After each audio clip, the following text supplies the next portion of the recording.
Notre invité ce midi, maître Hervé Gerby, bonjour. Vous êtes l'avocat d'un couple de Grenoblois qui témoignera ce vendredi lors du procès des attentats du 15 novembre 2013 à Paris. Eliane et Frédéric se trouvaient ce soir-là au bar La Belle Équipe à Paris avec une amie morte sous leurs yeux.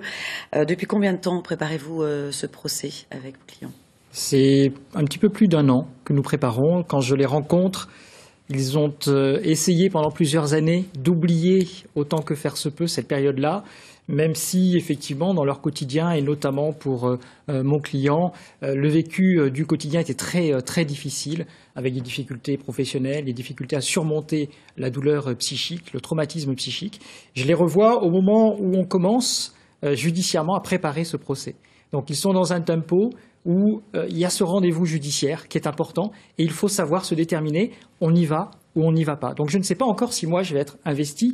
Ce que je souhaite en revanche quand je les reçois, c'est qu'ils puissent prendre une décision qui soit une décision réfléchie, qu'ils puissent se dire je vais à ce rendez-vous ou je n'y vais pas, mais en tout cas c'est avec une réflexion approfondie sur le sujet. Alors il y a eu pas mal justement de sujets de réflexion autour du terme victime, parce qu'eux-mêmes n'ont pas été touchés par les balles, ils étaient avec une amie qui, elle, est morte sous leurs yeux, je l'ai dit.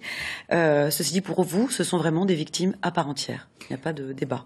Oui, il n'y a pas de débat possible. Ils ont été pris pour cible. Ils ont été sous les feux des Kalachnikov. Ils se sont réfugiés sous les tables. Ils ont été donc directement visés.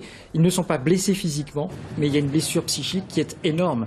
À la fois le traumatisme par cette agression qu'ils ont subie directement, mais bien évidemment par le décès de leur ami qui partageait ce repas avec eux ce soir-là. Qu'attendent-ils eux-mêmes de ce procès ?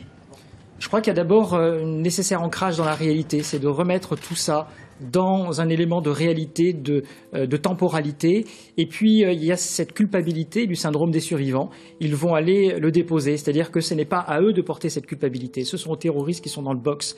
Et je crois que ce qu'ils vont dire avec ce témoignage, c'est de déposer cette culpabilité et de la donner à ceux qui doivent la porter. Ce sont ces terroristes. Ils témoigneront, ils savent ce qu'ils vont dire, ils vont raconter ce qui s'est passé, c'est ça ?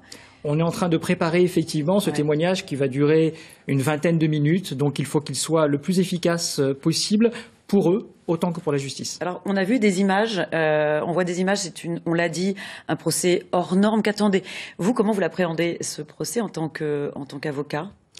C'est vrai que dans une carrière d'avocat, un procès comme celui-ci est assez exceptionnel. Nous sommes 300 avocats de partie civile. Nous avons une lourde responsabilité. Nous devons être efficaces les uns et les autres, individuellement et collectivement. On ne peut pas se permettre que chacun puisse y aller de sa petite question, de sa petite réflexion. Il faut que tout ça soit coordonné. Il y a des équipes qui coordonnent tout ça, qui font un travail formidable. Et ce que l'on attend de tous les avocats de partie civile, c'est de prendre une partie de ce volumineux dossier et puis de s'impliquer sur une partie et d'être actif au bon moment. Merci beaucoup, maître Hervé Gerby, d'être venu sur notre plateau. Merci. Merci.